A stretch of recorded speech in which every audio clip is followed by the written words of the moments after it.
Vous voulez que je commence par rapport les blessés? Faire un, faire un- Comment ça s'est fait? faire un point.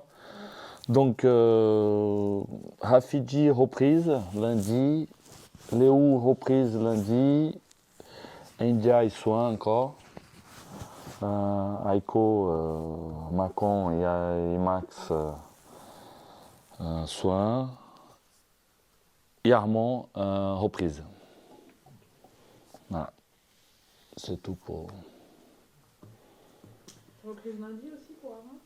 Oui, à partir de lundi, il y a Hafidji, Léo, tous repris avec le groupe, collectivement.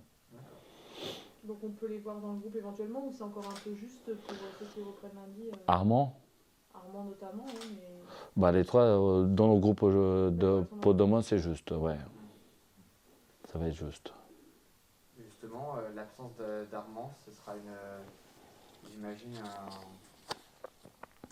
pas à trouver le terme, mais ce sera embêtant du coup demain, son absence.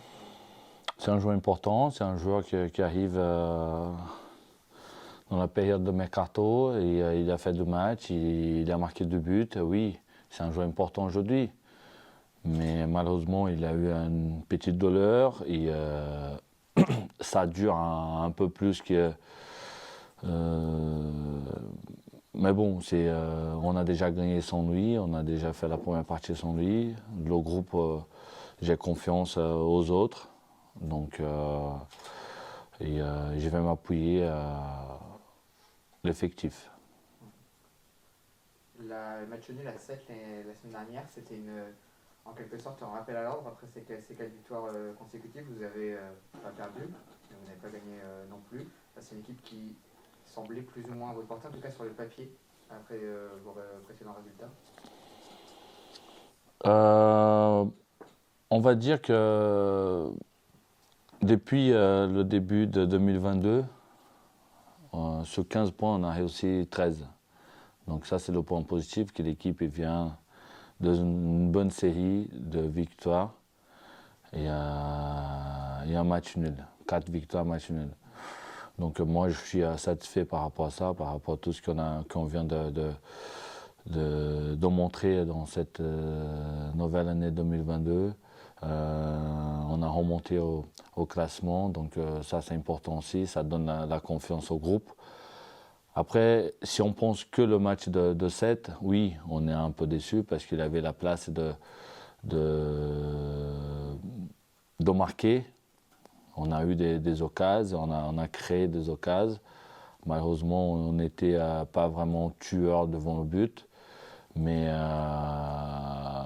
je vois le point positif, c'est qu'il y en a, même avec le terrain, que c'était pas top, mais l'équipe se comportait super bien sur le terrain. J'ai eu une communication entre les joueurs. Donc le point positif, c'est ça. Donc dans la continuité de travail, ce point, ça peut faire la différence. Et justement, après le match contre Sète, vous aviez un peu regretté que les joueurs n'aient pas un peu plus osé. Est-ce que c'est une consigne là, que vous aurez passée par rapport au match de demain, justement, d'être un peu plus entreprenant? Oui, je pense que les joueurs, ils ont cette capacité de faire les choses, de prendre leurs responsabilités, surtout au niveau offensif. Au niveau défensif, ils font leur boulot, ils sont des bosseurs. On a une équipe assez compacte. Ça fait 4 matchs qu'on ne prend pas de but, donc on est satisfait. Donc, après, au niveau offensif, oui, il faut oser un peu plus. Il faut oser un peu plus, il faut tenter un peu plus. On fait, mais des fois, c'est l'instinct de joueur, c'est la prise de décision, d'initiative. Si ça marque, tout le monde est content. Si ça ne marque pas, on a tenté. Donc c'est ça l'objectif que je demande à mes joueurs. Vous affrontez Bourg, peut-être la meilleure période pour les affronter, vu leur dynamique actuelle, enfin, depuis le début, La meilleure, il y a 2 mois. la meilleure période, non. Je connais bien cette équipe, je connais très bien le coach. C'est un coach qui a son système à 3-5-2, 3-4-3. Après, c'est un coach qui utilise beaucoup les stratégies. Donc, non, c'est une équipe expérimentée déjà. C'est une équipe qui va essayer de venir pour remporter les 3 points parce que c'est un concurrent direct. Donc, Pocha, le coach, voilà, il faut faire attention parce que c'est un coach qui essaye des choses. Vous dites que c'est un concurrent direct. Effectivement, là, le Mans FC, sur la série des 4 prochains matchs, va rencontrer 2 concurrents directs, 2 leaders du championnat. On peut dire que c'est une période vraiment charnière et que peut-être qu'à la fin de cette période, on y verra plus clair sur la fin de saison du Mans FC, s'il reste une montée à jouer ou si... C'est pas une période décisive parce qu'il reste encore 14 matchs. Et si on pense aux 4 matchs qui arrivent, il va nous rester encore 10 matchs derrière. Donc c'est une période importante parce qu'on va jouer avec des équipes qui sont au haut du tableau, mais c'est pas qui va décider quoi que ce soit. Donc ce sont 4 matchs importants, mais déjà on va pas à l'étape. Le premier match c'est à domicile contre Bourg. Et j'ai toujours dit, on va penser à chaque match. Je ne peux pas penser à Laval au Concarneau, en sachant qu'il est à Bourg et après il est à Sedan. Justement, des victoires, on permettrait de garder un peu cette dynamique, cette série de victoires qui est bonne pour le mental au moment d'aborder Laval et Concarneau. C'est toujours important de gagner, surtout dans un championnat assez dur, assez compliqué, assez serré. Aujourd'hui, on a 8 points de retard sur le premier. Donc, les 4 victoires, la série qu'on vient de faire, elle était importante pour la montée au classement. Donc maintenant, si on arrive à faire une autre série de victoires, oui, c'est vrai que ça va nous aider. Mais il faut rester concentré, il faut être attentif, parce que les équipes qui sont au tableau, ils vont essayer de remonter, d'être plus tranquilles. Et les équipes qui sont bas vont essayer de remonter au classement justement pour ne pas se battre contre la descente. Donc le championnat, ça peut tourner rapidement. Donc c'est pour ça qu'il faut être attentif à tous les matchs. Et on vous disait que ce n'est pas une période décisive, mais c'est quand même du coup une période où tout le monde devient un peu plus combatif et commence à essayer de jouer par rapport à ses objectifs. Bah oui, là je ne vais pas dire que c'est le sprint final, mais ce sont des matchs importants, ce sont des matchs qui arrivent, les confronts directs. Donc oui, c'est les matchs qu'on a envie de jouer, c'est les matchs qui peuvent montrer le chemin. Mais je reste dans mon idée qu'il reste encore 14 matchs, donc il y a pas mal de choses qui peuvent se passer. On a vu Ibrahima Koulibaly revenir face au match à 7, il revenait de la CAN.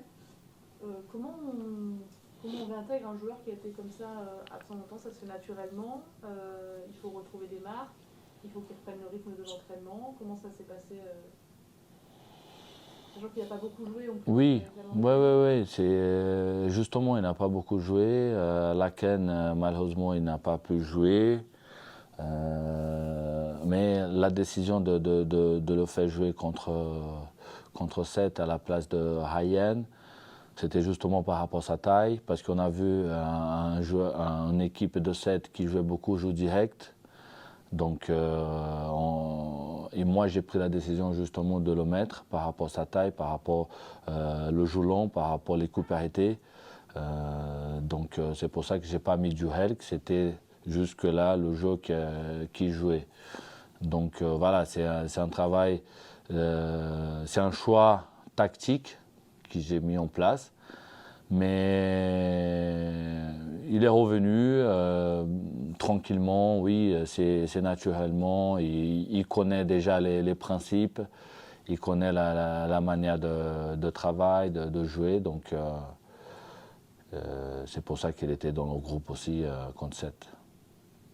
On vous a entendu comme consultant sur Amazon Prime ce week-end. C'était une expérience différente, j'imagine. Comment on aborde, surtout sur un championnat que vous ne suivez peut-être pas forcément au quotidien?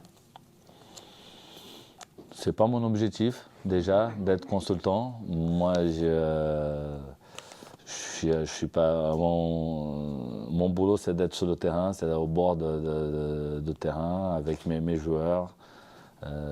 C'est pas mon objectif. Après, c'est un exercice super sympa qui va là, j'étais invité, j'ai accepté, mais d'abord je parlais avec mon président pour savoir s'il m'acceptait ou pas, s'il me laissait partir faire le match ou pas. Donc il était d'accord. Donc, mais c'est pas une chose que je vais faire tout le temps. Non. On ne verra pas tous les week-ends. Ah non, pas tous les week-ends, mais c'est très intéressant. C'est très intéressant. Est-ce que ça va me prendre du recul aussi, de prendre ce rôle de consultant sur un autre championnat, de prendre du recul par rapport à sa propre façon de coacher son équipe et puis à son propre championnat aussi C'est une analyse différente, oui. Déjà, c'est une analyse personnelle, parce qu'on connaît les équipes, mais de l'extérieur, on ne sait pas ce qui s'est passé tous les jours dans les séances, mais on a une analyse globale. Donc oui, ça prend du recul, ça me fait poser des questions aussi à moi-même. Donc comme je viens de dire, c'est un exercice très, très intéressant. Il faut réfléchir vite, il faut analyser vite, donc, mais c'est pas mon truc. Ok. Je vous demandais une impression très très vite. Voilà. Parfait, merci beaucoup. De rien.